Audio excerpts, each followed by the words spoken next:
Today, we're doing a deep dive into something that, well, it's often kept quiet, isn't it? Hidden by shame, but it impacts half the world's population. We're talking about menstrual inequity. Some people call it period poverty, but honestly, the consequences go way beyond just money. And just to give you a sense of the scale here, right from the top, the UN figures estimate 500 million women and girls worldwide lack access to the basic care they need. Wow. Yeah. Products, facilities, education, the things needed to manage periods with, basic health and dignity. It's a staggering number. What does that actually look like in real life? Well, that's roughly 25% of women of reproductive age globally. And it's really crucial we frame this right. This isn't just some niche hygiene problem. The World Health Organization, they see this as a critical human rights failure, plain and simple, because it acts as this massive systemic barrier to gender equity everywhere. A human rights failure. That hits hard. It does. And think about the time involved. Women menstruate, what, maybe 5 days a month on average? Add that up over a lifetime. A girl can spend about 3,000 days menstruating. That's basically 8 years of her life. 8 years that can be hugely impacted, disrupted, even totally shut down because she doesn't have the resources or support. 8 years. Okay, that really puts the scale into focus. And once you grasp that lack of basic products, the lack of clear education, you see these brutal ripple effects, don't you? Education, health, safety. Let's maybe look at a specific story that really brings this home. The source material talks about a girl named Alice in Nuru, Kenya. Right. So Alice, she starts her period at school, but nobody had ever told her about menstruation, so she literally didn't know what was happening to her body. Oh, wow. Terrifying for her. Absolutely. She bled through her skirt, was too scared to move from her desk, and then the teacher calls on her. She refuses to stand up, and the teacher slaps her right across the face in front of everyone. That's just awful. The shame must have been immense. Immense. And that initial shame it spiraled.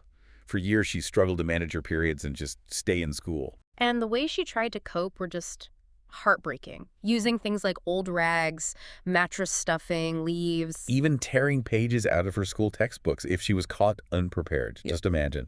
Yeah. And the final outcome for Alice, who was apparently a really bright student, it was devastating. She failed the big national exam, the one that's the gateway to higher education. Why? Because she started her period that day.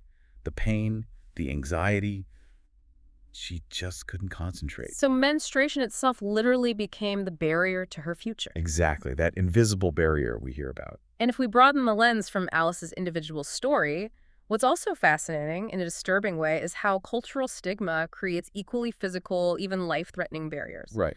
We see this with the practice called chapati in parts of Nepal. Yeah. It's this deep-seated belief that menstruating girls and women are, well, unclean, impure. Impure, like they'll bring bad luck or something? Exactly. Bad luck on the family, the home, the crops, you name it. So the consequence is exile. They're forced out of the house. Out of their own home. Yes. Forced to stay in separate menstrual huts. They call them goth, for about 5 days every single month. They're completely exposed to the weather, the cold, even animals. It's profound isolation and danger. There was that quote you mentioned from the source, from one of the girls. Yeah. It really captured the cruelty of it. It really does. A young woman named Rabina, she said, and this just stays with you, the dogs can go in the house, the goats can go in the house, but I can't go in the house. Wow. That just lays it bare, doesn't it? The hierarchy. It really does. And I think you mentioned this practice is actually illegal in Nepal now. But does that mean it's stopped? That's the critical point, isn't it? Yes, the government outlawed chapati. They even torn down huts physically.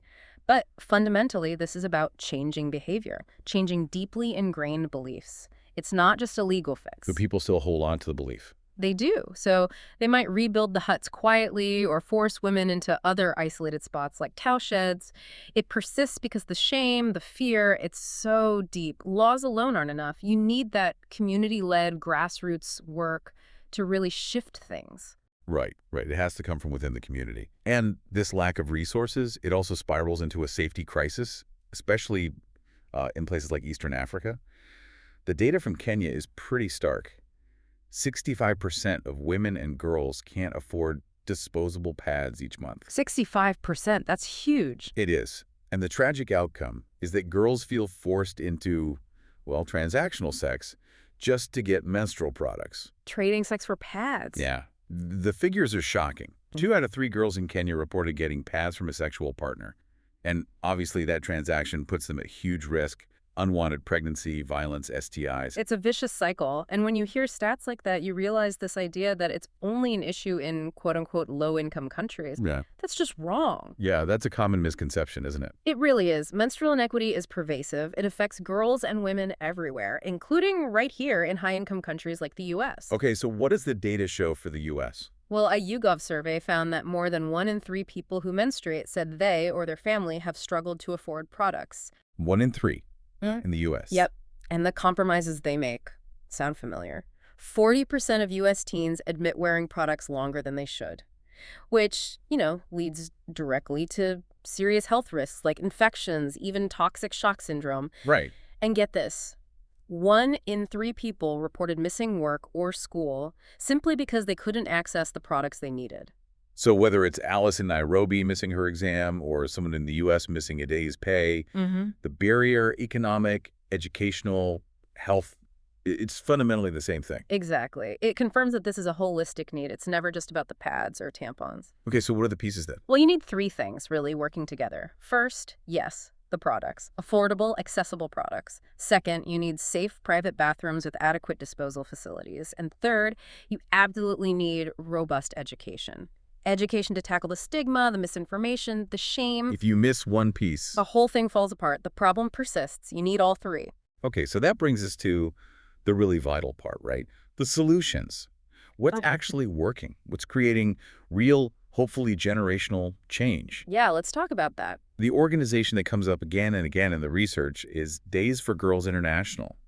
Their approach seems to tackle all those angles. If they do, their strategy really combines a very cleverly engineered product with an equally smart way of distributing it and providing that crucial education piece. Let's start with the product itself, the washable pad. What's special about it? Well, what's impressive is the level of detail in the engineering. It's actually a patented design, a reusable pad kit. And it wasn't just dreamed up. It's been field tested and improved something like 30 times since 2008. Based on feedback from users. Exactly. Direct feedback from girls and women using it in all sorts of climates. The materials are key. It uses very little water to wash, which is critical in many areas, and it dries quickly, even in humid places, to prevent mildew and infection risk. And how long does it last? What's the cost? So a full kit, the deluxe one, lasts on average 2 to 3 years.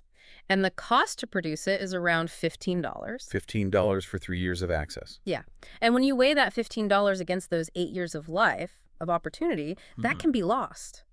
Well, the return on investment is just immeasurable. The organization says it themselves. The price of a pad is small, but the equity it provides is priceless. Priceless equity. I like that. And the scale is significant, right? They've reached millions. 3.7 million women and girls in 145 countries. So it's a proven, scalable model. But like you said, the product alone isn't enough. They had to crack the stigma net, too. How do they tackle that? Right. They realized pretty early on, you can't just educate the girls. You have to bring the whole community along, especially men and boys. Ah. So a key part of their system is the Men Who Know curriculum. It basically teaches men and boys the biological facts about menstruation. The goal is explicitly to dispel myths, shame, and stigma. It encourages community conversations, shifting the dynamic towards support, not fear or disgust. That makes so much sense. And they also do advocacy. Absolutely. They push for things like period-positive schools and period-positive workplaces, creating supportive infrastructure. And critically, they also focus on providing support during crises. Like disasters or conflicts. Exactly. Think about Ukraine, Morocco, Syria, Gaza. In emergencies, women's-specific hygiene needs are often totally overlooked. Days for Girls steps into that gap. Okay, product, education, advocacy. Yeah. But how do they get this all out there sustainably? What's the distribution model? This might be the most crucial part for long-term impact. Local leadership. Their whole philosophy is that local leaders know their communities best. They are the experts. So not a top-down thing? Not at all. The programming gets customized based on the local culture, the specific taboos, the regional context. That way, the solution is genuinely community-led, which makes it stick. And that ties into their social enterprise model. Directly. They empower local leaders, mostly women, to actually start their own licensed days for girls' businesses. These women become entrepreneurs. So they learn to make the pads locally. Yep, they get training to sew the kits, they sell them at affordable prices within their community, they deliver the health education, and they become local advocates for change. So it's creating jobs, too. Definitely. It's a market-based approach. Communities invest in their own solution. It's not just a handout. This program's running in 28 countries now, created over 450 jobs, and importantly, 85% of those jobs are held by women. Wow. Empowering women to solve the problem for women. Exactly. It's an empowering economic exchange. And the power of that model. Yeah. It brings us right back to Alice, doesn't it? The girl who got slapped, who failed her exam. It does. She took all that trauma, that shame and anger, and she turned it into her passion, her business. So what's she doing now? Alice now runs the Smile Star Enterprise in Nakuru, Kenya.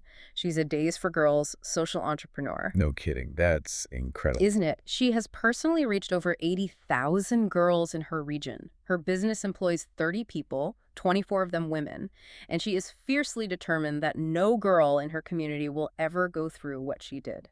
That's tangible change, from victim of the system to someone actively dismantling it. Precisely. It's that shift from victimhood to leadership. Okay, so wrapping this up. When we look at the whole picture, the problem, the solutions, what's the big takeaway for you, for our listeners? I think the core realization has to be this. Menstrual inequity isn't some side issue. It has deep, real, damaging consequences across health, safety, education, economic potential, everything. But the solutions are there. Yes, the solutions are proven, they're scalable, and crucially, they work best when they empower local leaders to erase the shame and just provide basic dignity. It really connects back to that idea you raised earlier, the invisible barrier to global progress. Absolutely. If you care about any global development issue, education, economic empowerment for women, tackling gender-based violence, health outcomes, you simply have to address menstrual health first. Otherwise, you're hitting a wall. You are. Without tackling this fundamental physical and social barrier, women and girls just can't make the progress we need them to make in all those other areas. It holds everything back. But it's a barrier we can tackle. We absolutely can. With models like this, it's genuinely something we can resolve within our lifetime. And it comes back to that final thought.